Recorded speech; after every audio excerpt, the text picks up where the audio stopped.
Hello, and welcome back to the Resting Sit Chase podcast. I'm your host, Dr. Sarah Harding, along with Dr. Erin Sheffield. We are so excited to be back today. We have two amazing guests that I am so excited to introduce to you today. First, we have Mulady Burdick. She brings over 33 years of experience in counseling, wellness, and spirituality. As a wellness counselor at Unravels, she specializes in life transitions, relationships, family dynamics, parenting, boundaries, health, and bereavement, as well as using labyrinths for presence and healing. She specializes in a lot. Impressive. She creates space for realignment, offering support and guidance with a gentle, grounded approach that helps people return to their lives in a more life-going way. Outside of Unravels, she is a private practitioner, supervisor, educator, presenter, and retreat facilitator. We also have with us Dr. Desiree Walker. Dr. Desiree isn't your typical dentist. She's the founder of Lumber River Dental, a 3-time American Ninja Warrior. Holy cow. Competitor and a world champion powerlifter, earning her nickname Ninja Dentist. An international speaker known for her energy on stage, she's also the creator of Femme Strong, a coaching platform empowering women to become unapologetically strong in their bodies, mindset, and life. So welcome, ladies. my goodness, powerhouse today. I know. Awesome. I'm Well, so welcome, impressed. ladies. You on? Thank you. Great to be here. Thank you. We could talk Glad for to be hours about here. your bio. Yeah. That's right. Well, I am so excited for this conversation. I met Lori when we were at Unravels at the Doctors All In retreat.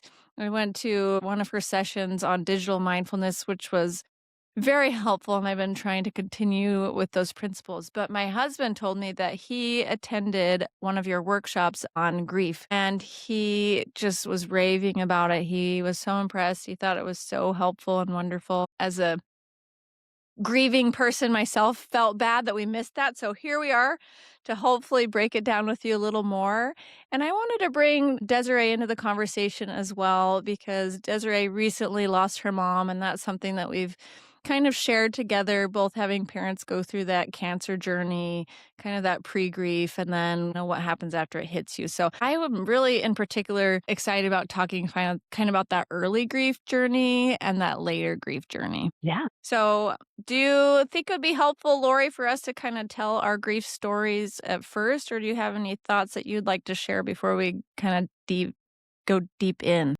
Yeah, I think my question would be, tell me what you hope to get out of today based on your recent experience. And as you mentioned, it's an anticipatory grief. You had a process and journey. It wasn't what we call a sudden death or loss that can catch people off guard. There can be a planning for grieving process. You do a lot of the work before our loved ones pass if you're on those kinds of journeys. So I'm kind of curious what your hope is to get out of today. Yeah. Yeah, definitely. What about you, Desiree? What do you think? Yeah, I'm really curious about, I guess, more or less the post-grief long term. Right now, experiencing the pre-grief for a year, that was very transformative, very challenging. And then the post-grief right after my mom passed was not nearly as devastating as I had thought it was going to be. So I'd like to hear a little bit Interesting. about that, and maybe the anticipatory grief, like preparing our bodies and our minds for what is next. It's you, Erin. That's one question I've had. I felt like when my dad finally passed, I took it so well. I was like, oh my gosh, I'm getting through this. I'm handling it so well. Like, I am the biggest crier. I always joke, like, I cry at paper towel commercials. They're like, it's so absorbent. It's so much better than the leading brand. So I didn't cry at my dad's funeral. And I even spoke, and I thought there's no way I'd be able to speak and not just like blubber through the whole thing. And I was fine. And so that caught me off guard. And I see that a lot in my friends after someone finally passes, that they seem okay. And yet I thought I was okay. And then I wasn't. I wasn't okay for so long. And I feel like my grief broke me, and I felt so alone. I felt like I had nobody. And that grief continued to the 1-year mark, where suddenly my interpretation of it's not grief anymore, it's pathology. Now you get a diagnosis. Now it's depression or whatever you want to call it. And I felt like I was doing it wrong. I felt like everyone else I knew who was grieving recovered so much faster and easier. They seemed like they were doing fine, and I felt like I was a shell of myself. So not only was I grieving losing my dad, but then I was grieving losing myself. Like I lost so much. So much was stolen from me and from my family. And it freaks me out. I know I'm going to lose more people in the future. That's just life. But like, am I going to crumble? Am I going to fall every single time? Is it going to take me 2 or 3 years to dig myself back out and find myself again? So, I think it's kind of dumb to ask, like, did it do grief wrong? Like, that's not giving ourselves a lot of like compassion or grace, but like, clearly I didn't do it as well as I could have, and so I would love to hear your perspective on how we can get through that more successfully, remaining intact as a person, if that makes sense. It all makes sense. I'd like to say that so I'm the youngest sibling, right? I have all older siblings. So my entire life is based upon looking around me and learning from other people and learning from other people's mistakes, learning from other people's triumphs, and incorporating that into my life before it becomes part of my life. And so just like I treat perimenopause and menopause, I like read all about it and I'm like, oh gosh, give me all the information ahead of time before I'm even in it. So that when I get in it, then at least I have a foundational understanding and can at least have that to stand on and to grow upon. And so I treat grief in much of the same way. I've had, close people and pets pass, but I think that it's such a different experience for everyone. And so I am like a moth to the flame when we talk about these things because I know that there's so many different strategies. And so I just am very curious, and especially having friends who are starting to have parents pass away. How do I respond in those situations? How can I be most supportive? How can I not say the wrong thing? And so I think that that's why I am super interested in this conversation. You have all teed me up so well because everything I teach in that 45-minute lectures answers all your questions. As a therapist by trade, it's my bias that we are not made for detachment. It's a practice. If you come to Marival, we're going to teach you how to detach, but that's a practice. We're made for attachment. And when we attach to anything, we are forever changed. And if you go through a loss of that attachment and you go through loss, you go through something called grief. But you and I live in a culture who doesn't know how to identify grief. We don't know how to navigate it. We sure as heck don't know how to companion it. So we complicate the process. At Marival, those of us that are in the wellness industry believe that when you go through this loss, this process has your back. And I'm not saying you have to friend it. I'm inviting you to not look at it as a negative or as a bad thing. Our society shuns grief and really pushes it away, but we don't understand its beautiful process. And so one of the teachings I give you, I have two analogies I use for the class. One's that I use for my practice is called the grief ICU. And I'm going to teach you what that means. It's an intentional care unit to navigate your loss. It's not an ICU die-in because I work with a lot of doctors and nurses that like, Lori, you can die there. I'm like, no, not this one. I'm going to get you out of it. But when we go into it, kind of go back to Aaron, do we do it wrong? And I'm going to say we do because we don't know what it is. And so once you learn there's a plan and I can hand it to you, the fact that none of us know this drives me nuts as a therapist and a human being. Change is ever constant. We're more in this process than we're not. And the fact that we don't know how to companion it or even go alongside it is very disheartening for me. I mean, I've been told by many guests that, like your husband, they're like, please do this in a TED Talk and give it out. I'm like, we need this information. I just like my privacy too much. I don't think I'm going to do it. But y'all can take it. I'll give you the information. You guys can put it out there. But the beauty of this teaching is that grief really does have your back if you understand it. So to answer questions like for Aaron, I'm going to tell you, and you're going to hear something you may not want to hear, but year 2 is harder than year 1. And if you don't know that in grief, you're going to blow up your grief because you think you did it wrong. So the analogy I give you to understand it and kind of let Desiree know, because she's a little intimidating based that you're what you are, iron, what did you win? Ninja Ninja. warrior. Yeah, I'm like, I'm a Yeah. little scared of Desiree right now, but I'm impressed with her very much. But she knows a lot about her body, right? And so if you don't understand what the body's doing during grief, you might fight it, especially being as motivated as she is in pushing. And so when we are in a grief process, you only have 40% to function. cortisol has been jacked up. And so you feel like you're moving through wet cement when you're going through loss. You think that you're bona fide crazy. You land in my office going, Lori, I'm taking antidepressants. I'm taking sleep aids. Nothing's helping me. I think I'm crazy. I'm like, you're not crazy. You're in grief. And there's no medication for grief. But I'm not saying that to render you powerless. You're welcome to take psychotropics. You're welcome to take sleep aids. But if they're not helping you, that's not what we're dealing with. And so when you understand the grief process, it's a more gentle practice.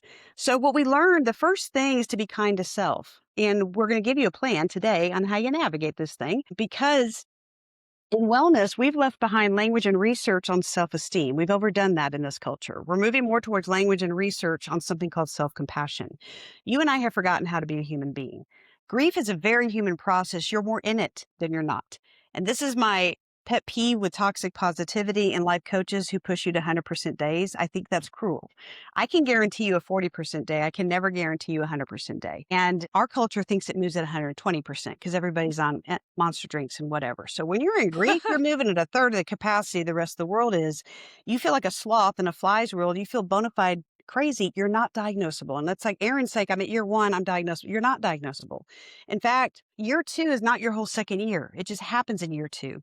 If I broke my leg, most of life didn't change. When I heal, I'll get back into life just fine. But if you went through a loss of an attachment, a bomb's been detonated, you have a broken leg and a gaping hole here. When your leg heals, you'll get back into life just fine year 2. But what's with you in year 2? The gaping hole. So the permanency hits you in year 2, which catches you back. And so it's a little setback. It's kind of like a tidal wave comes out of the blue. You're like, what the heck just happened? That's grief. Welcome. But just ride the wave. You're going to get through it. But to answer about the grief ICU, so I can teach you this process, it's 3 physical stages your body goes through. It's shock, disorganization, reorganization. And I'm going to give you 2 analogies to understand the process. The first one is the grief ICU, just to understand it. When a bomb gets detonated, I have the broken leg, I got the gaping hole. I land in my ICU time. When I'm in the ICU, we're going to teach you, you're going to rest, drink your fluids, find your 3 safe people of who can't be family. We're going to talk about how you can't let family companion you during this time. They complicate your grief. We're also going to learn to put things off because you only have 40% to function during this time. And I'm going to teach you to add 2 words to the end of everything when you're in shock. And those words are for now. I'm not going to work for now. We're not making homemade dinners for now. We're not doing holiday traditions for now. We're not making the big decisions for now. Because if you were in the ICU, that's what you'd be doing. So we're going to add for now to everything. When you move to the next level of care called disorganization, you're not out of the hospital yet. But we got you out of the ICU, moving to the next level of care. You're still at the 40% capacity of energy. Swelling's gone down. You got a cast on your egg. This is when, and we're going to talk about emotions in a moment. The first emotion, and I always get guests that say, well, isn't grief emotion? Yeah. But guess what the first 2 emotions are? Denial and anger. Can't work with those guys, right? So what's happening during this time? We have a physical response. So denial happens when in the ICU because it's too much for me to absorb. This is why it's cruel to pull somebody out of denial. If you and I were meant to deal with a loss right when it happened, you and I would spontaneously combust into ash because the world as you know it doesn't exist anymore. You need a minute. And so that's where shock comes in. It's also where denial comes in. And I don't pull my clients out of denial up to 2 years. I will give you time. After 2 years, I might take a flashlight, come looking for you a little bit. But that's just cruel to pull somebody out if they're not ready to come out yet. So while we're in that ICU, we move to next level of care. This is disorganization. This is where anger comes out because anger is your protection because I'm ready to do the work, but I need to kick what I tell. Now, none of y'all are Jenny, so that's good. But I threw Jenny under the bus because Karen gets a bad break in our culture. So Jenny down the block is my new Karen. And when I'm doing the grief work, I'm in this ash and carnage. I'm working through, there's exterior of my house is still standing, gorgeous day outside, but I got Jenny waving at me going, Lori, isn't it a beautiful day outside? I'm like, oh my God, no. If she comes over here and gets into my ash and carnage from this bomb, I'm going to try to explain to her what's going on. I just wasted my 40% on a Jenny. And I'm sorry to tell you guys, but the rest of our culture are Jenny down the blocks. We're not trauma-informed care. So we're going to jack you up during this process. So if I did that, I try to repair my house, I land back in the grief ICU or in shock, worse than I started. So we get complicated grief between shock and disorganization. When we're ready to reorganize, though, this is when the swelling goes down, the cast comes off, you get a scab, we get you back into life. Cortisol's gone down because in ICU time, when shock goes off, here's what happens with that brain swell.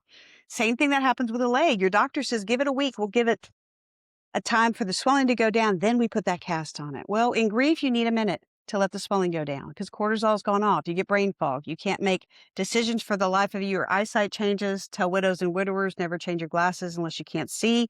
Keep the same scripts. Your eyes will go back. Your digestion shuts down, which cracks me up. What do we bring everybody at funerals? Casseroles. Bring them because they need to feed people at their home. They don't want to eat at a funeral. They want to throw up.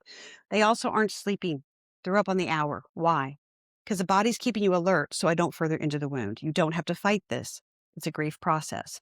But what our society does, because once I reorganize, this is when all that goes down. You get your thoughts back. You're craving food you haven't craved forever. You sleep through the night like a baby, like drool sleep. And then you have this thought. And Aaron, I promise you it'll be this clear. The thought is, I think I can do this. If you're not there yet, you're not there yet. You're either in shock or disorganization going between the two. The other analogy I give you to understand that beautiful process comes from comparative psychology. This is where nature teaches us about ourselves. This is the caterpillar who's going to become a butterfly. Same process.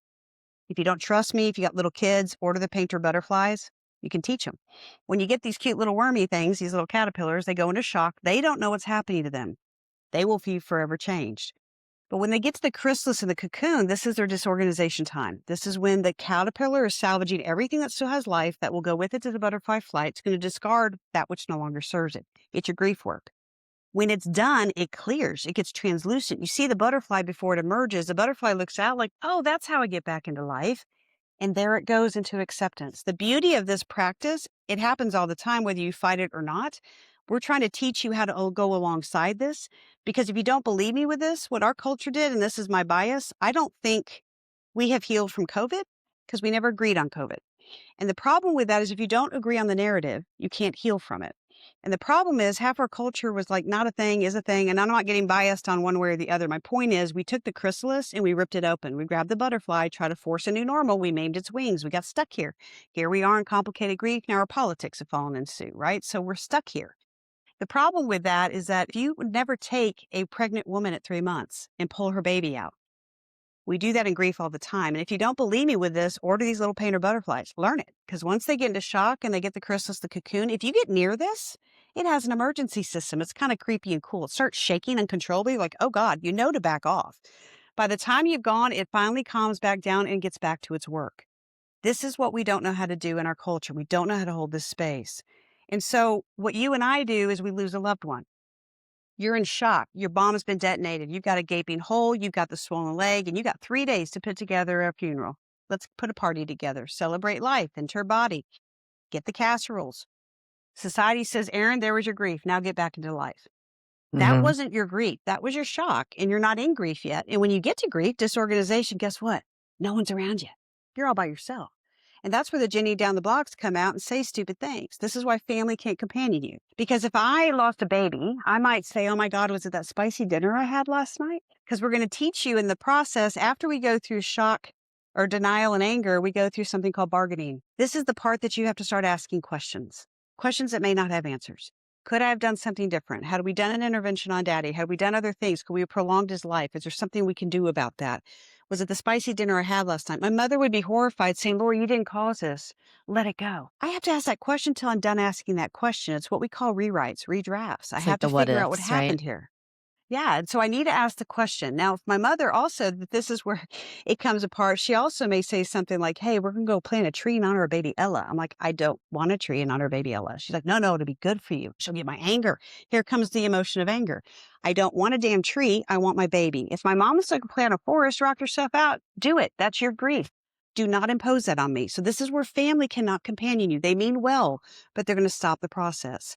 Because when we talk about this process, we can't ignore it. We need to move through it and actually deal with it. But our culture doesn't know how to do that. We stuff it. I teach you a lot about emotions and feelings because those 3 physical stages of shock, disorganization, reorganization, we're dealing with emotions amidst the way. And that's Kubler-Ross's research called the 5 emotions or 5 stages. And you may have heard them because they've been around since the 60s. They are our denial, our anger, bargaining, depression, acceptance, like Aaron's talking about depression. It is appropriate in grief, and we're going to tell you not to be scared of it and not be diagnosable, but it will tell you its function. And the best thing as a therapist that's been hard for me to describe to my clients is what is the difference between an emotion and a feeling? They're not the same thing.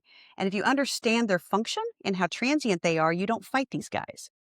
Motion is your body's physiological response to create a boundary of protection while you're dealing with the feelings underneath that emotion. Feelings only last 90 seconds. This is why I love being a therapist, holding space for others, because after you talk to me, you feel so much better. Why? Because you got it all out. And we teach a thing on Miraval. We do a thing called the Ring of Light. It's a beautiful ritual. It's a stream of conscious journaling and burning ritual. And we love it because it's so physical and kinesthetic to what we're trying to teach you. Because the reason you need denial is you're not ready to deal with this yet. It's too much. There's a sense of overwhelm, disbelief, confusion. It's too scary. We need to shut down the nervous system because it's too much for you to absorb. But when you're ready to do the work, this is where anger comes out, because I have to protect myself from the Jenny down the blocks because they're going to say stupid stuff. And I need to stay away from those guys. So when you're around people going through loss and they're angry, it has nothing to do with you. In fact, nobody's emotion has anything to do with you. It's a self-protection. All emotions are. And so if I have my anger out, you're not one of my 3 people. Don't take it personally, but it's my kicking distance. But it's the cast that we have. And while you have the cast, we heal from the inside out. So I need you naming all the feelings underneath that anger, sense of disbelief, a violation, betrayal, whatever's down here, we need to name it to get it out. And I teach a class, we talk about your 3 safe people. And most people in my lecture, like, I don't even have one. I had one guest go, why just 3? Why not 5? I'm like, most people have nobody to write down. So, because we're filled with Jennies, right? There's a story I tell that my daddy, when he was passing, looked at me in the hospital. He said, Lori, I never wrote the book of what not to say to people when you come visit them in the hospital. I said, Daddy, I'll have to write it because people make it about them. And y'all might have experienced that because they dump all their earth on you and all their relatability. And you're like, what are you doing right now? I'm the one that's in wires and doing whatever. But there is a book written. I didn't write it, but a client said, Lori, it's been written. It's called There's No Good Card for This. There's No Good Card for This. It's an excellent book. It's well researched. It's funny because you've said it. And what we teach you, if like what Sarah's asking, is how do we companion others? Well, if you don't want to be a Jenny down the block, you don't get to give a value statement or a judgment on anybody else's grief. It's not your grief. You and I don't know how to do that. And so we have to train ourselves on how to do that. For example, if you're companioning somebody in grief, never give somebody in grief a task. They only have 40% of function. Never say to them, call me if you need something. Absolutely not. I'm going to call you on Tuesdays and Thursdays, leaving a message. And I know if you need, you're going to pick up the phone and you're going to be, because you're letting them know when I'm available to hold space for you. Does that make sense of the difference? And so we have to Yeah. retrain people to not be Jennies because we do this. And the reason we have to go through bargaining is you're asking questions that may not have answers. If I was married to a malignant narcissist, I need to, well, I always attract people like this. Is that who they are? What's part of their stuff? What's my stuff? You have to get through the ash and carnage and salvage everything that still has life. Where we get complicated grief is you're holding on to something that has life, but something that doesn't have life. So for example, if I lost Bob, my partner, to death, and I never want to get married again, great. But if you keep it attached to Bob, you're never going to have physical intimacy with anybody. And that doesn't mean, but it has to come out because it might turn into another marriage. It could turn into a companion, travel companion. It could turn into owning 5 dogs. It could turn, because I love dogs. It could turn into weekly massages. It could turn into my girlfriend's coming over and watching a chick flick and we snuggle and we hang out. It has to come out to repurpose itself. But this is our process of grief, is you have to name what still lives and what doesn't live. And that's the sorting you have to do while you're in the chrysalis, because a caterpillar is always going to be a caterpillar. He just has a new term and a new way to get back into life, none of which he Can did. you give us an example of that? What do you mean what's still living and what is? Yeah. So when we're going through the ash and carnage, for example, I had a guest who came to Miraval right when we opened after COVID, right? And he was this extroverted social guy that was like, I don't know what's happening to me right now, but I know everyone says we're working from home, but I feel like I'm living at work and I had to leave my house to get away from my job and I'm not feeling right. And I go, yeah, because you're in grief. He's like, what do you mean? I'm like, okay. Well, let's name the things that got blown up in COVID, right? He's an extrovert. There's a thing about 3 places. We need a home place, a workplace, and a third place. That could be your church, your gym, a book club. It doesn't matter. We need 3. When COVID hit, we went down to 1 location. And for extroverts, that crushed you guys. And forever, introverts loved this. They were like, can COVID just be forever? We love this thing. So when we're trying to figure this out, we had to name things like he missed his ritual in the morning of the barista at Starbucks. He forgot his ritual, his contact in the morning, his gym, his community. He lost that. He also missed his sanctuary of his home because now he's working from there. We had to rename these. Once we pull them out, this is where pods became a thing. Who's vaccinated, who isn't vaxxed, who doesn't believe in that, who can we hang out with? I need to create community. People who didn't want to work from home but had to work from home, because their company doesn't have a place, created new business centers where people could go that work from home or work with other people who don't like being at their house to work from home. That became a thing. It repurposes itself and grows itself. It's just going to be a new normal, but you have to name what you need in order for it to repurpose. If I don't name it, I get stuck here in complicated grief. Does that help a little bit, Sarah, what I'm talking about? A little bit. So once we're done with the grief work of salvaging all that has life, we're going to shed that which doesn't. And that's when you're left with depression because Bob's never coming back. I won't get to touch Bob anymore. And that is the appropriate place for depression because you and I weren't made for detachment. And so it is the appropriate place to hold space for this deep-rooted sadness, sense of overwhelm, the disbelief, confusion. And when we name those things, part of why we want you naming your feelings as therapists is it reroutes the neural pathways to create the butterfly flight. Once it does that, you can kind of look back and go, oh, that's how I get back into life. Very cool.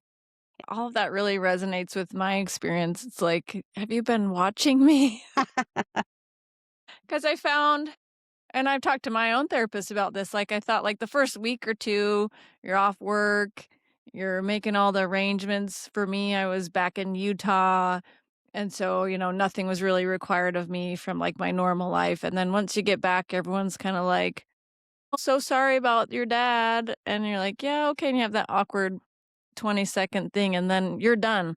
And then no one asks you anymore about your dad, and no one asks you how you're doing anymore. And then you start getting the emails from people telling you just to look on the bright side and that toxic positivity. And that was so terrible because now I feel guilty that I can't look on the bright side. You're just telling me, just look on the bright side, just look on the bright side, just look on the bright side. And it's like, I can't even get out of Yeah.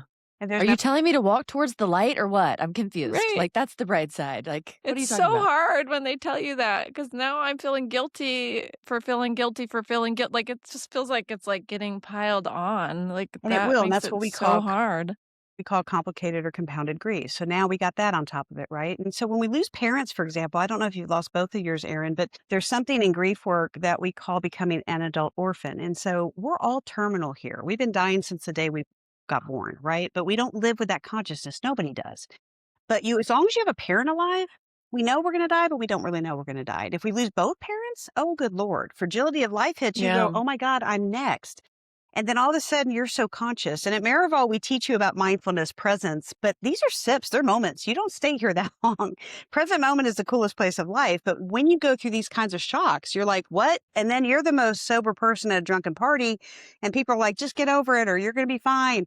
This is why people isolate in grief because Jenny down the blocks are everywhere. They say the stupidest things. So the gift I give you guys of how to navigate that is called the 20-minute rule because we don't want you isolating, but you are filled with Jenny down the blocks. They're everywhere. So it means, for example, if Desiree, I say, hey, I want to take you to lunch. And I don't know about you guys, for most women, that's a 3-hour lunch. She doesn't have energy for 3 hours. She also knows she doesn't have an appetite. So why the heck does she want to go to lunch? She also learns in grief, we want to talk about it. So what do? She says yes to me, but I'm going to tell her to tell me, hey, I'm going to come for 20 minutes. Help me leave after 20 minutes. Once I tell you that, if your friend loves you, like they got you. They're going to get the Jenny worked out of them because they're going to show up for you. They may even Uber you over. They're going to get you a pitcher of water once you tell them what you need because you need 50% of body weight in ounces, by the way, when you're drinking your water because cortisol, when it's spiked, dehydrates you. So I get all my clients in a habit of looking at your urine output every morning because if it looks like Texas iced tea, you got a 40% day on your hands. If it looks distilled, you can rock it out. You get a 100% day. Those don't come that often, so enjoy them, right? But this is where I know my body because when I forget to look or I'm moving too fast, I'm having a transition day. Even if your boss retires, that's one of those grief days. It just is. It's new systems. It's new things. And your body reads that. But I always go for a second cup of coffee and I never drink 2 cups of coffee. So that's usually my indication. You just got to learn your body on how you navigate it. But the 20 minutes is gift because as I show up, I'm a firm believer divine gives you your 3 people every day. I happen to be one of them for one of you guys today. You don't need all of this today. It's just you need something. You might just need those words for now. Be gentle. Like, I'm going to figure it out for now. Because grief has your back. It knows how to do it. You just got to get out of the way. And as I showed up to Desiree's lunch, she may realize, oh my God, this other woman that she invited gets me. It's not a Jenny down the block, and I can actually stay longer. You can elongate your 20 minutes to 30, 40, whatever's life giving, but it's a safe place. Same reason if you want to go to church, synagogue, temple, business function, holiday party, come late, leave early. Find your sweet spot in between. You know your wagon of support. Find those safe people. If you find a top 3 people while you're there, stay longer if you want to.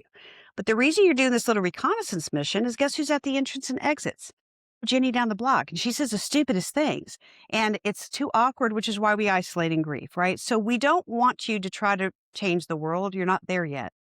And the other part about this is that once we're done with our ICU time and I've done my work and my cast comes off, I get a scab and I get back into life. Now, if you're married to a malignant narcissist and I'm helping you with that divorce, I'm going to tell you that scab gets ripped off multiple times before we get back into your decree and get you on the other side to grieve this thing. However, and the beauty of this is that once the scab is done, you're going to get a scar. And this is another comparative psychology gift for you. If you have a scar in your body knows how to grieve. So get out of its way. The scarring lets you know exactly how this process works. I always ask my class, go back to a scar you haven't thought of in a while that's on your body because you've forgotten it's there. And the beauty of scarring lets us know there was a story behind that. It could have been an injury. It could have been a surgery. It could have been accident or elective. But something happened where there was treatment. There was a shock period. There's also disorganization. I used to work with back surgery candidates. I had a golf pro, 20 surgeries, boom, boom, boom, boom. I mean, now has a whole rod in their back, basically. So each time they got blown out of disc, shock, we get surgery. We get to disorganization. We have to get new posture, a new swing, and new clubs because we're not giving up the sport. But I got to get something different. It's the same process each time. But when you get your scab and it falls off, you get your scar. If I lost a baby, I may want to tattoo that scar because I never want to forget that child. If I was married to a malignant narcissist, I may want to put some vitamin E on that scar, let the thing fade into my narrative. How you navigate your scarring is up to you, but no loss you go through can ever define you. If you think it's defining you, you're still in shock or disorganization. You have not reorganized yet. And like I said, as a culture, we're still stuck here. We haven't reorganized it from my perspective from a lot of things. And so we're still at this low level. And we saw this a lot with COVID when we had what they call the great resignation. And then people went back to work. They had something called silent resignation, quiet quitting. People were back at work, but they weren't doing 100%. They weren't trying to be difficult. They didn't have it to give you. And I really still think our culture's there. We saw lots of heart attacks happening, which people attested to being shots or whatever related. But I really think we need to do the research about our cortisol levels because my guess is those are spiked. And cortisol, when it's spiked, taxes those vital organs. You don't want to push yourself too far. And this is where we teach you to work off stress, but with low heart rate. AM, PM yoga, Tai Chi, Pilates without those little reformer straps, walking a dog, walk your neighbor's dog. Yeah, so we teach you a little bit about how to navigate this. So that's something I think Desiree has been really good about, or maybe you can tell us, Desiree, because you are so into fitness. That's like your side business is helping women find their health and their wellness, not just yourself personally. Yeah. And I worked out the day my dad died, and I did it again for maybe 2 years. So for me, that 40% energy was like real, and I just couldn't. But like, seems like Desiree's doing pretty well with that. Have you had to slow down a little bit, Desiree? Yes, And like, I slowed down a lot. When my mom got really sick and she was in the hospital, she was in the ICU for that period of time. I still worked out and still moved my body, but I think I was at 40% capacity. What helped me a lot was just to keep my routine as much as possible and know just so I showed up, that would just make me feel a little bit more normal. And to me, just moving my body was such like an emotional release. It was really the few times I could really like disconnect from what was going on. But it's been ingrained in my body for so long. It's like a habit I do, like brushing my yeah, teeth. So it wasn't really that hard to continue.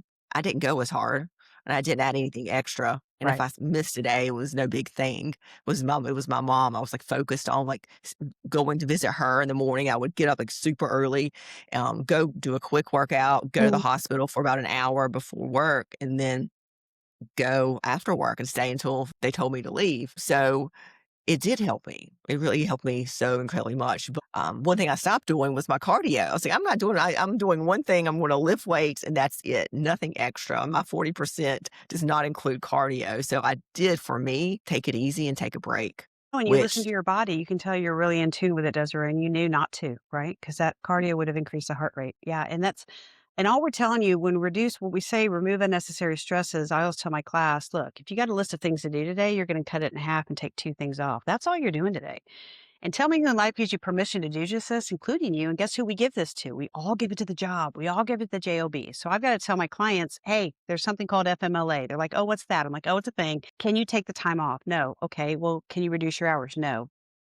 If you have to work full time during this, you have to reduce your job performance for a period of time. We don't want you fired. But like you said, I'm going to keep showing up, but I'm going to do less. I'm not going to exert as hard, but I'm still going to go through the rhythm and the structure of the day, which is again what that man was missing during COVID. He needed the structure of the day, which he didn't have. So we had to put that back in. And that's when he got that back in, then you can kind of start feeding some of those needs. We just got to name what got blown up here. Yeah. That's reassuring for me to hear, because I felt bad, like, that's one of the things that made me mad is my fitness and my health was so important to me, and then I'm like, "That was 2 years that I lost that." But as you say that, it makes me realize, like, I was still showing up, though, as a surgeon, and I was still showing up as a mom of 3 little kids, not as well as I feel like they got the short end of the stick a little bit with mom also, my husband had to pick up the slack, but, like, I appreciate you saying that because it helps me have a little bit of grace for myself, like, sometimes you really are just doing all you can, and I was getting the most important stuff done, like, and that was part of what was so troublesome, and maybe, Lori, we can talk about becoming one of those 3 people because the problem of being a high-functioning woman is that it looks like I'm okay. It looks like I'm getting all the stuff done that I'm supposed to get done, and on the outside, I look like, "Wow, she is doing great," and on the inside, I was totally crumbling. So how can we be one of those 3 people? What's the way to support someone when they're going through this? Main thing is holding space. It's the chrysalis time. It's a cocoon. And because society won't hold it, I always tell clients, unless you're attached to a faith tradition or a counselor who understands grief, and not all my colleagues are trained in this, so it's a specialty in many ways. And if you don't understand it, you might get rushed through it. And so those are the only 2 that I know in this culture that can hold the space for you. And so when we look at those top 3 people, where do we go? A lot of people don't have them. And so there's groups called circles, and they have really good structure around that doesn't have value statements or judgments, right? And so those became popular during COVID. So whether it's a faith tradition, a counselor, or a circle group, it's learning to read that book and learn things to say and what not to say and learning to be present. Because a lot of times is to show up and just hold the space. We also know, I mean, one thing about faith traditions that know how to do that is the meal trains and the other things that they do for people in loss because we're present. But a lot of times, like you guys experience, we experience at the shock time and people show up great, but then they dissipate. And that's what's so hard is that they really need you during disorganization and no one's there. It's crickets.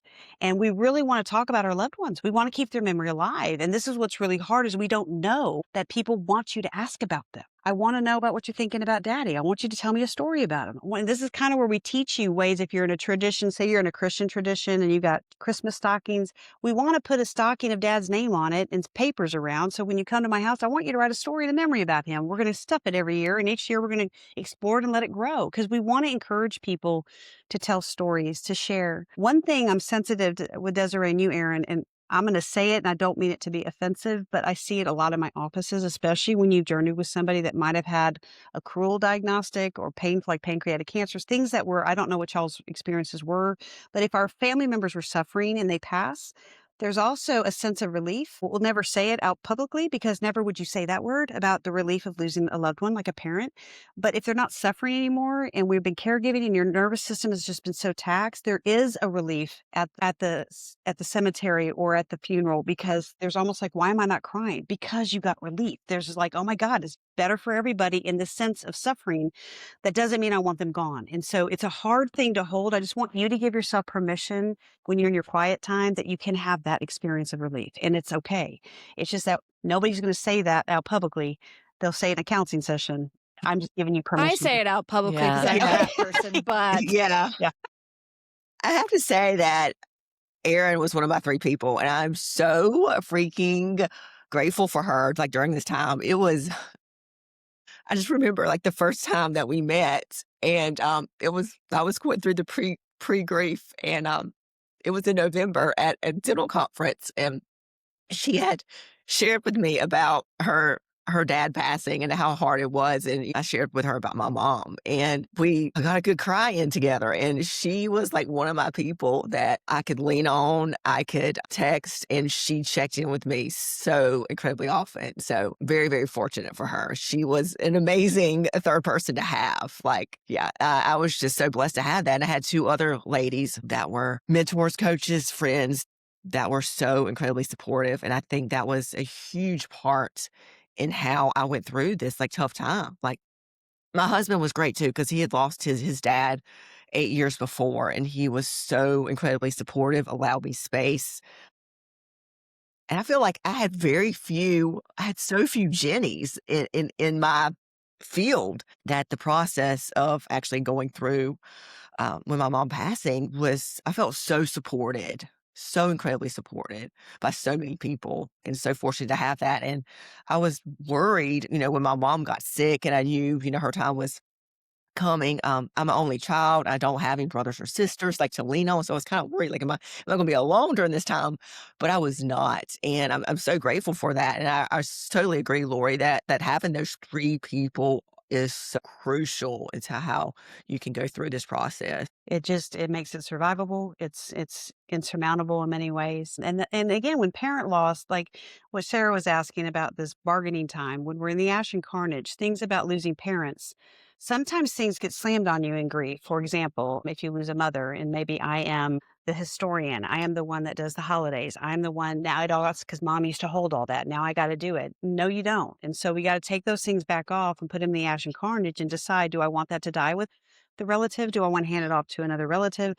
What do we do with it? So sometimes things get burdened on us as children, and in fact, if one of your parents that passes, but the other one's still here, and if they're together, again, that loss of spouse is huge. So a lot of times the kids postpone their grief because I'm going to take care of mom or dad, right? I remember when my daddy passed after my mom, at his funeral, we have pictures. I have the wedding photos up, and they're like, "Why would you put both of them up? Mom's already been gone." I'm like, "Yeah, yeah, yeah. I didn't get to grieve her, so we're doing it all now." So you do what you need to do. Funerals are for us. It's for our grief. It's around this loss of life. But it is about naming those things and that's what group work can be helpful for, or other people, is that sometimes we don't know what to ask. We don't know what's in that ash and carnage. We don't even know there's still life there, or what to separate out. Because the other part for you, Desiree, being an only child and the daughter, there's a book written by Anita Diamant. It was written years ago called The Red Tent. Not recommending the book per se, but when I was pregnant with my daughter and I had to teach at a retreat called The Red Tent, and I was workshopping my talk, my husband said, "Hey, here's our will. Sign your will over to my brother and sister-in-law, who I love." Couldn't sign it. I didn't know why. I'm like, "I don't know what this is. Let me go workshop my talk." I read the foreword of the book of Anita Diamant, and I burst out crying. And the reason I cried is that in this narrative, she writes this story, this fiction, from a female perspective of biblical times, because the Bible's written very patriarchal. And when she writes it, when women were considered unclean, blood rituals like menses, childbirth, death, we were shunned from the communities. We went to these beautiful red tents where we had multi-generations of women. And it's there that we pass forth legacy.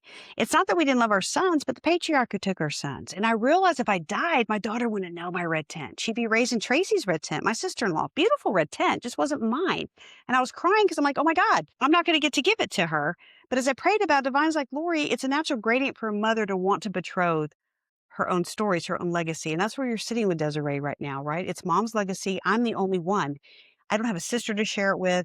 Oh, that's a lot of burden. And what do we do with that? At the same token, I knew that my red tent would know Bridget. They find her and she'd have my red tent. You also have Tracy. She's doubly blessed. I could let it go. At that point, I went back in, signed my papers. My husband's like, yay. I'm like, you have no idea what I just went through. And I'm not trying to shame our men, but when it comes to women's, you're sitting with legacy work. And in many ways, how did mom teach you about dying, about crossing over, whatever language you want to put on that, right? There's a beautiful book, and y'all can even read it, even though you lost your parents. There's still a beautiful book written by two hospice nurses. It's called Final Gifts. Final Gifts. It's excellent because a lot of you, we're not taught.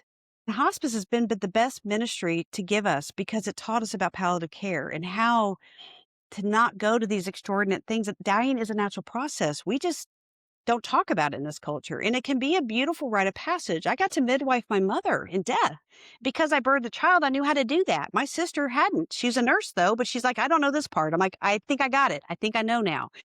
But it's a beautiful, what a great opportunity for us to learn how to do this for each other and hold the space. But we don't even have dialogue around it because we just don't talk about death. I'm like, well, we're all going to do it. And so let's chat about it and have a conversation. So, as I said that to you, is there any sense of legacy with your mom and what you feel you want to carry forward for her and how she lived her Yes. life? Her joy that she had, this innate joy in her smile that everyone that met her felt her. They just see her. And I didn't realize how powerful it was until she left, and that is something that will, oh my gosh, that is really transformed me. And I do like, You can see it even in her pictures. And the yeah, beauty is that when you see joy in your life, when you see hummingbirds, which represent joy, right? When I experience joy or I give joy, it's a way to keep the legacy alive, right? And this is kind of how we ask. And the same thing for Aaron. Is your father that passed? What is it that you think about with his legacy or how you'd like to keep his memory alive? Well, there's so many things that's hard to even think. I mean, I'm the oldest daughter too, and so I think I feel some of those pressures as well. I think a lot of it is just to live a life of integrity like he did. He was really someone who always wanted to do the right thing no matter who was watching, and that's really important for me and something that and hard work, I think, "Oh, am I teaching my kids to work hard enough? I don't make them pick up sticks in the yard for 6 hours every Saturday like we did." You want a strong work ethic, but not crazy. I got you. Yeah. Yeah. There's one last thing I want to share is that when we understand the process of grief, when you go through shock and you're in disorganization, when your chrysalis is clearing and you're about to see the butterfly and it's going to show you how to get back into life, there's something that happens here I don't want you to miss out on. So when, Aaron, you start listening to somebody else's story and you look at them going, "Oh my God, I remember when that happened. I remember when it was that raw. I'm not there anymore." And your story is actually helping somebody else, but you're not quite where I said, where I know how to get back into life. This lets you know you're exactly where you're supposed to be. Your clearing is starting to happen. You're about to see how to get back in. Once you learn how this dance goes, you don't fight it anymore, but you also reassure, I'm exactly where I'm supposed to be because you didn't know that. You thought, oh my God, you're in. I'm judgmental now. I'm pathological and I got to have diagnosis. No, no. In fact, you were right where you're supposed to be. And year two gets harder, which is why everyone thinks that because it's not the whole second year, but it hits us in year two. I had a client once who called me on the anniversary of the death. Panic attack. They were in the hospital. It was just a panic attack. It wasn't, but they're like, I'm like, wow, you just ripped your Band-Aid off. There's your year two done. I mean, now you can get back into the process. Trust it. And once you learn it, we don't fight it. And we kind of learn to dance with it. And because we're always in transition or loss, it's ever constant. There's always something to practice. Even, your boss left, your best friend from work left. That's a transition. Your body's reading it. You're going to start spiking cortisol a little bit. You're just kind of adjusting to the new normals and rewrites of narrative because it constantly changes and edits all day long. So, Lori, do you think that people like us, like these type A types of people like we are, do you think that we may have a harder time with this because we're trying to control it? We read all the books about it. We know all the things. We know what stage we're in or where we should be, and we're trying to control it. We're trying to diagnose ourselves. We're trying to make sure that everybody else thinks that we're okay. And do you think that instead of being able to surrender to the process, we're trying to control it, and that sort of slows down our It can. There's a statement, and I've had it said to me, and even though I teach it and I live it, but I also know I've got to be humbled with it too, that sometimes those who teach or those who don't teach. So there's kind of like, okay, I may know the process, but can I sit in it? And so sitting in feelings and pain is not what our society's ever taught us to do, right? But once you learn to do it, you learn not to fight it. So whether it's a daily practice, for example, what we teach about stream of conscious writing, I invite everybody to get a dump journal first thing in the morning. Get up. If you've got a dream, if you're a dreamer, that's your psyche. Let's just get it out. Let's release it. Journal it. And what I teach my clients is I don't want you keeping it. It's a dump journal. What it means is once you journal it, my grief will end, dot, dot, dot. Just start it with something. You're going to rip it up. Now, I like fire pits. I'm a pyromaniac when it comes to this. They're all in my backyard. I want you burning legal pads. I want it I'm in out California, we because can't do that. that release, yeah. But if you don't want a fire pit, we can just get a trash can. If you destroy it, you're going to be more honest with yourself. And so to answer your question, for those of us that are type A, they say the longest path is between this little guy and your heart. And so it takes a minute to sink. And so we've got to take that time to breathe, to feel the feelings. And sometimes talking it through might not feel in control. So journal it. Don't need to find your three people. You can still journal it. I just need it out of the system. And if you destroy it, no one's going to look at it. Janet Connor wrote a book called Writing Down Your Soul. She's the one that gave me permission to destroy my journals because I stopped journaling for years. Once I became more like trying to publish stuff. And I'm like, I don't want all that stuff out there. And she's like, you can destroy it. I'm like, oh, I can? That's kind of freeing. So once you learn to do that, you'll make a left-hand margin note, boldface it, circle it. That can go into your fancy journals or your phone notes. I just want you moving through the process. So for those of us that stay in our heads a lot, we like control. And I will tell you, any of us in this room right now, I'm not saying diagnosing you guys, but any of us that are leaders are anxious people. Anxious people like to be in control because it helps our nervous system know that somebody's in control. So it's not a rocket science to know that. Yeah. But we just want to honor that for ourselves, but give us a place of safety, which is again how we become a top 3 people for people. Be safe for others and hold space for them without words, just presence. I'd like to talk a little bit about what do you say to someone. And this is one of the things I've thought so much about in my grief journey. I really like to find the silver lining for things. I like to find the life lesson. I like to find the moral. And losing my dad, it was really hard to find any kind of good that comes from that, especially when they're so young and you just feel like you lost so much. And the one thing I came to is that I know what it's like, and so I can be there for someone.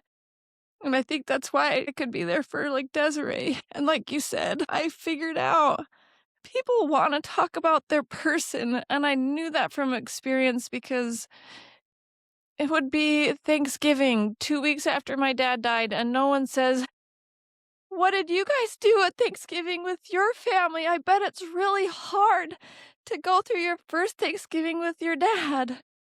And I'm a sharer and I'm an extrovert, and I'd finally go, "Huh, it's really hard going through Thanksgiving without my dad." And people would say, "Huh, we thought that, but we were too afraid to say anything because we didn't want to make you feel bad." And my thought was like, it doesn't make me feel bad. I already feel bad. I want to remember that he was there and he was this important person, and that the people in my life can, like, see that I'm probably going through something. And then, like, Christmas, same thing. Like, no one says a word. I just want to talk about my dad. I want to talk about what he liked to do on Christmas. And this is kind of hard for me to be going through this time without him. And New Year's the second time around was really hard because, like you said, year 2, that was a whole year without him. And the whole every year for the rest of my entire life without him. And so I started talking to people. I remember I went on a trip and, like, the hotel person said something that kind of hinted that they'd lost someone. And so I asked, and next thing I know, they're telling me about them. And then I was at a conference, and next thing you know, I don't know this guy's name, but he told me about his young daughter who died from cancer. And he told me, like, the whole story.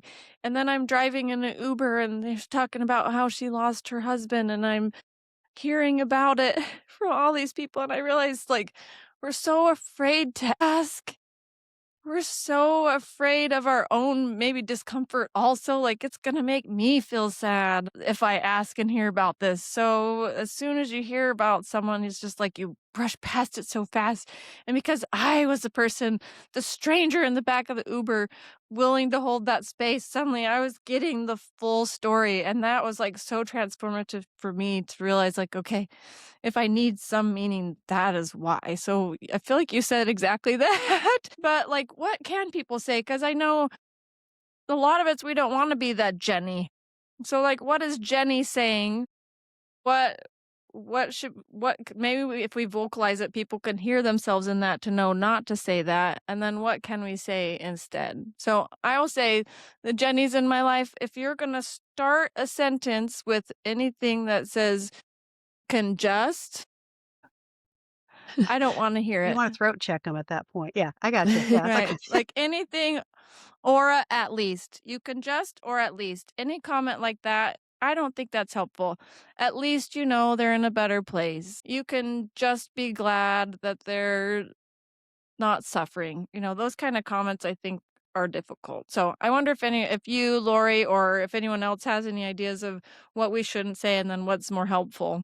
Well, the best teaching around that I have found came from my friend and she has not published it, so I'm gonna borrow it from her and publish it myself. But I teach it in all my lectures at Maribel, and you may have heard it when the digital mindfulness when I taught that. But it's called the trifecta. And the goal is I need to look in your eyes. So if I look at Desiree's eyes, I let her know I see her, she matters. So if I look at it longer enough, I might get a smile out of her because this actually releases oxytocin.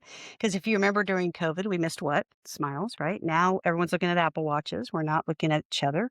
The two things AI can never take from us is human eyeball connection and community, which we're doing right now. The second is show curiosity and wonder. I'm going to say, Desiree, tell me a little bit more. It sounds like you went through a loss. Tell me about your mom and how was that for you, right? I'm going to show curiosity and wonder. So we're not doing that enough in this culture. And as she shares it with me, going, you know what, I just miss her joy. I miss seeing that smile. It was really tough to navigate those last days. I'm so glad I was with her. And, I'm in it, right? And then I get to appreciate what she just said. Wow, that sounds just very overwhelming, also beautiful, and also very challenging. And so if we can learn to hold that space with letting them know you matter, I see you, show some curiosity and wonder, and then appreciation, reflecting back what you heard, then we get out of the need to control it, right? Or to give a judgment or a value statement. So letting people know I see you matter, show curiosity and wonder, and then appreciation for what they just told you is all we need. We just don't know how to do this anymore. And as I always say, AI can't take human eyeball connection community, but we're forgetting how to do that, which is why we're scared of AI. But we don't have to be scared. We just got to practice it again. And that's what you got to do for that person, Aaron. So you're already modeling what to be a top three people looks like. And only people that have been through it who know what they need are going to be able to reteach it, if that makes sense. Yeah. It's a slow learn. There's that story, if you've ever heard it, it's about the guy that's throwing starfish off the beach into the ocean. And this guy walks up like, "What are you doing?" He's like, "Well, I'm saving the starfish." He goes, "Well, look up. There's like a million down the beach. What are you doing?" He's like, "Well, it matters to this one." And that's all we can do is one at a time, right? And so being gentle, compassion practices, making the next right choice, all we can really do right now and educate, right? Thank you. I Yeah. think that's really helpful. Is there like a time frame when you can say certain like things, or like what do you say in the immediate, like after your loved one has a loved one that passes, like in those immediate days, like I can bring food for others, but they're not going to want to eat. I don't want to stop by because I don't want to interrupt whatever. How do you approach that? Yeah. And I think what's hard is that we want to check in is that I would like to either bring a meal or sit with you. Do either of those speak to you? We want to offer them the suggestions and then a yes, no, right? It's about, I Okay. want to be present for you, but I don't know if I want to do it through service or I want to do it through sitting. I just don't want you to have to say, call me when you need something or what you need. We don't want to give them the task. So you're letting them know that I'm available on Tuesdays and Thursdays. I would love to come by and bring you a meal or sit with you. Which one speaks best to you right now? Right. And they may be like, oh my God, I'd love to just see you. Can you just sit with me? Yes, they'll come. Like, you know what? I'm good. Just leave a meal at the door. They'll let you know. But sometimes it's like when we teach kids, it's like the non-negotiable. If it's homework, you're going to do that. I'm going to give you a choice. Do you want to use a pen or a pencil? So you're giving them a choice that I want to offer service to you in some way. I want to hold space. So I know a lot of things that people don't know is that getting a house cleaned, offering service industries, things of that nature, those meal preps, but also to do it past shock, right? Because the immediate phrase, everyone's there. They're showing up. We've got family. And then it gets quiet. And that's when we forget. And we also forget to say that I want to talk about them and I want to take you to lunch. And I want you to tell me all things. Tell me all about your marriage, your life. I want to hear about it. We just holding space and letting them know I'm available Thursday or Friday, which day works best for you. You're going to make yourself present. You just got to let them know which day to pick you up.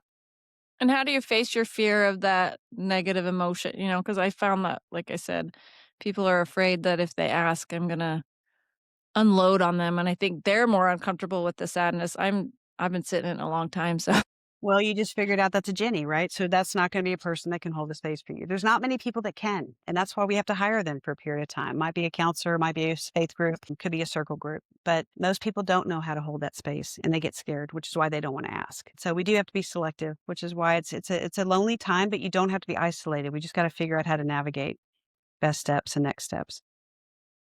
And also feel free to say when they look at you, be like, there's just no words.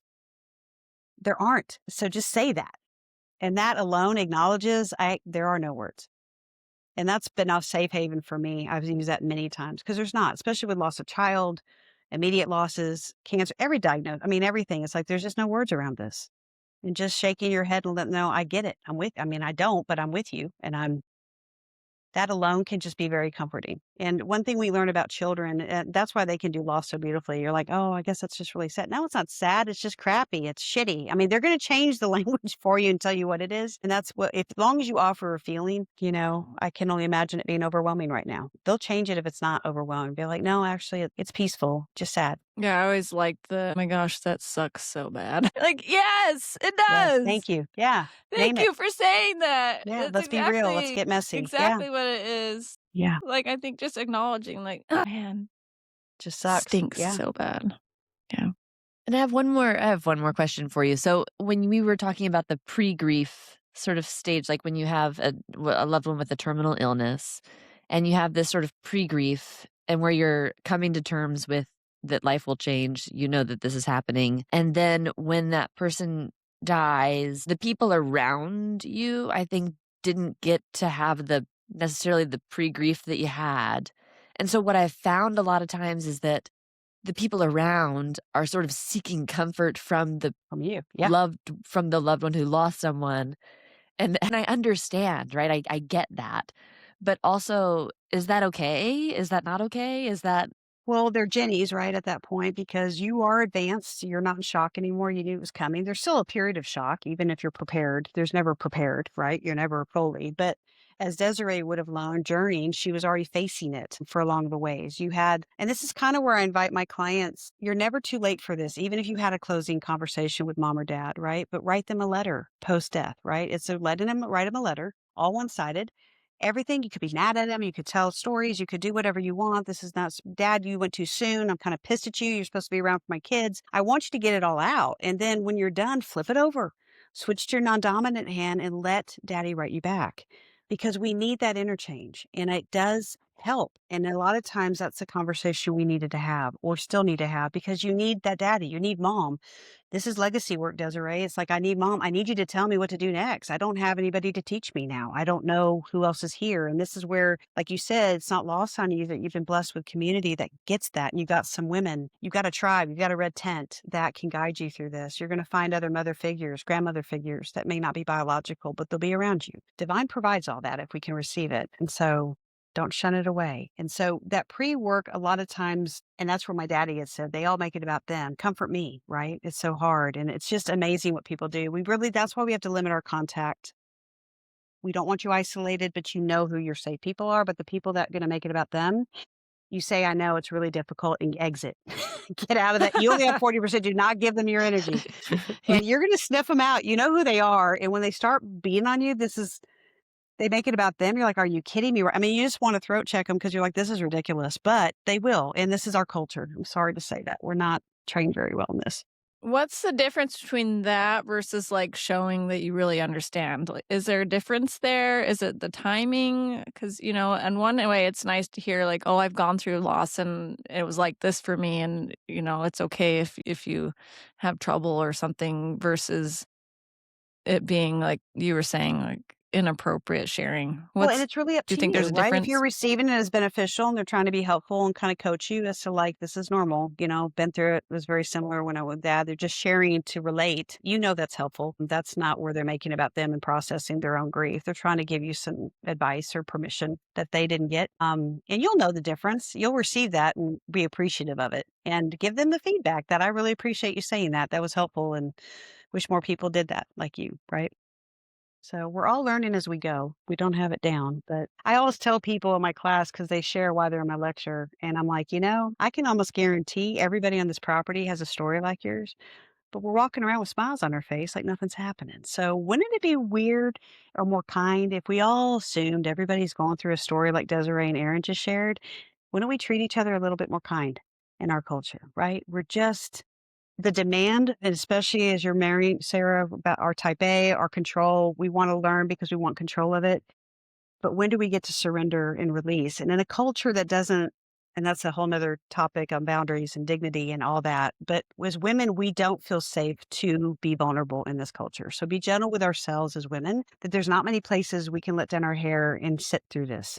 So you have to find safe places, red tents, counseling offices, wherever it is, to be vulnerable, because it's not safe for us to be vulnerable in this culture. And so it's a more of a cultural challenge for women to really feel the grief process in many ways, because we have to find our sisters to let us do that. Thank you so much, Yeah, Lori and thank you for Desiree, Yeah. for having me. joining us. Thank I you so thought this much. was really transformative. I really appreciate it. But is there Oh, any last minute words that you would like to leave us with, kind of sum things up for people who are facing this grief journey before we close? gentleness is the best thing I can offer in learning to live with compassion. There's a mantra I say to myself almost every day, if I remember, is soft and slow living. And when I say that, my nervous system is like, wait, what? Because you and I live in a hustle culture. And so to say soft and slow living gives my body permission to do what it needs that day. And so sometimes that language just gives it the permission we need to be where we are. And this is a beautiful process if you don't fight it, and trust it, and don't think it's a negative thing. It's actually a very human thing. We just have not learned how to live in a more gentle, compassionate way. Thank you. Really Yeah. appreciate it. I love that. Thank you so much. This has Thanks for been having me. really just, I mean, we could talk for another 2 hours. I'm like just entranced. Yeah. And I also need to get tissues and, all the things. Yeah. But thank you. Desiree, anything that you'd like to say? We didn't get a chance to chat with you much. I just thank you for letting me be a part of it. Like, this has been really transformative for me too, just to kind of see what I may be going through in the next year or so, because, I only know what I've experienced so far, and it's been life-changing for sure. It's probably the most life-changing event that I've ever experienced. And I have to say there have been some good things for me. Like, I see life in a like completely different way, and it's made me feel lighter. Like, I don't know how to describe it, like, maybe more courageous, more bold. I'm not really sure, but it has been some really silver linings with my mom's passing. And yeah, so I'm very appreciative, Lori, for you sharing this. Thank you. I love that. I love that you can find the silver linings a lot sooner than I did. Again, but part of the reason I was so curious to have Desiree on also is just, again, I've kind of seen the difference between that early grief journey, recognizing parts of myself, also seeing how Desiree seems to be doing it differently, and I hope better. And again, I try not to put judgment on it, but I also really appreciate this conversation, Lori, too, because everything you said was exactly my journey. So I'm like, I am normal. Yes, yes, you're very normal. Yeah. I realize a lot of it is just people, as you said, aren't vulnerable and sharing those things. I think as we can realize, well, if I'm normal, then there's lots of people that are hurting that I can be a light for, and to hold space and to remember that, maybe when people are not as nice to us on a clinic day as we want, maybe there's something going on under the surface, and maybe it's something like this. So I really appreciate all of that. So thank you. It was an honor to be here. Appreciate it. Well, thanks for joining us with another Yes. episode of the Resting Stitch Face podcast. Please, again, if this message has resonated with you, share with a friend, and we'll catch you later. Bye.